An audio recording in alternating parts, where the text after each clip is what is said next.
మన చేతుల్లో ఉన్న బుజ్జి తెర మీదైనా ఈ చలనచిత్రమే సంగీత, సాహిత్య, నృత్య, నటనాది కళారూపాల ప్రదర్శనకి ముఖద్వారంగా మారింది. అయితే వచ్చిన చిక్కల్లా ఏంటంటే చలనచిత్రం, సినిమా అనేది ఒక వ్యాపారాత్మకమైన కళాత్మకమైన వ్యాపారం. వ్యాపారానికి కళాత్మకతని, కళాత్మకకి వ్యాపారాన్ని జోడించే క్రమంలో హిందూ ధర్మానికి కళంకం కలిగిస్తూనే వస్తుందన్న సత్యాన్ని నేను బాహాటంగానే అంగీకరిస్తున్నాను. అయితే మరే రంగానికి చెందిన వాడినో అయితే జరిగిన ఈ తప్పుకి విమర్శించచ్చు, జరుగుతున్న ఈ నేరాల్ని వేటిపైన విరుచుకుపడచ్చు. కానీ అదే సినీ రంగానికి చెందిన వాడిని కాబట్టి ఇప్పటిదాకా జరిగిన ఈ హైందవ ధర్మ వ్యక్తిత్వ హననానికి యావత్ ఈ హిందూ సమాజం ముందు సినీ రంగం తరపున క్షమార్పణలు సమర్పిస్తూనే నేను ముందుకు వెళ్తున్నాను. ఆ క్షమార్పణలు కనుక నేను సమర్పించకపోతే ఇంకొక మాట మాట్లాడే అర్హత కూడా నాకు లేదు. అయినా ఇక్కడ 4 మాటలు మాట్లాడడానికైనా నాకున్న ఒకే ఒక్క అర్హత ఏంటంటే, ఇక్కడ ఈ హైందవ శంఖారావాన్ని, శంఖనాదాన్ని పూరించిన విశ్వ హిందూ పరిషత్ నిర్వహించిన సరస్వతి శిశు మందిర్లో నా ప్రాథమిక విద్యా అభ్యాసం జరిగింది కాబట్టి.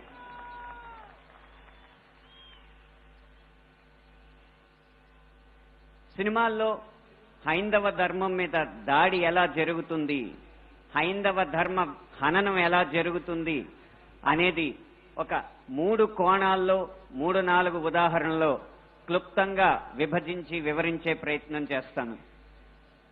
ఇక్కడ దాడి 3 కోణాల్లో జరుగుతుంది. అందులో ఒకటి కావ్యేతిహాస పురాణాలని వక్రీకరించడం, 2 తెర మీద కనిపించే పాత్రల్లో వినిపించే పాటల్లో హైందవ ధర్మాన్ని దుర్వినియోగం చేయడం, 3 తెర వెనక మా ముందు అన్యమతస్థుల ప్రవర్తన. ఈ 3 అంశాల్లో మొదటిది కావ్య పురాణేతిహాసాల వక్రీకరణ. వాల్మీకి రామాయణం, వ్యాస భారతం భారత సాహితీ వాన్మయ శరీరానికి 2 కళ్ళ లాంటివి.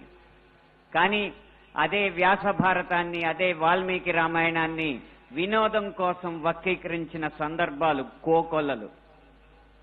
గత కొన్ని సంవత్సరాల ముందు వచ్చిన చిత్రాల నుంచి నిన్న మొన్న విడుదలైన కల్కి చిత్రం వరకు కూడా కర్ణుడికి పాత్రకి అనవసరంగా ఆపాదించిన గొప్పదనాన్ని చూసి ఒక సినిమా రంగానికి చెందిన వ్యక్తిగా నేను సిగ్గుపడుతున్నాను, నిర్మోహమాటంగా చెప్తున్నాను.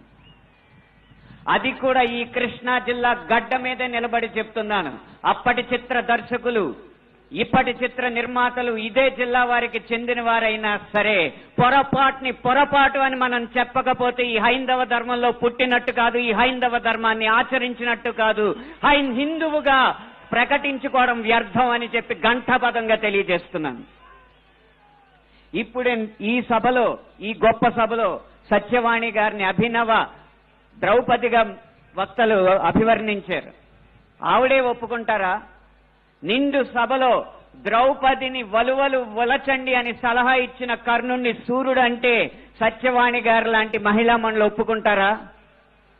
గంధర్వుల్ని చూసి, గంధర్వ సైన్యాన్ని చూసి ప్రాణమిత్రుణ్ణి కూడా వదిలేసి ప్రాణభయంతో పరుగులెత్తిన కర్ణుణ్ణి ధీరుడు, సూర్యుడు, వీరుడు అంటే ఈ హైందవ సమాజం ఒప్పుకుంటుందా?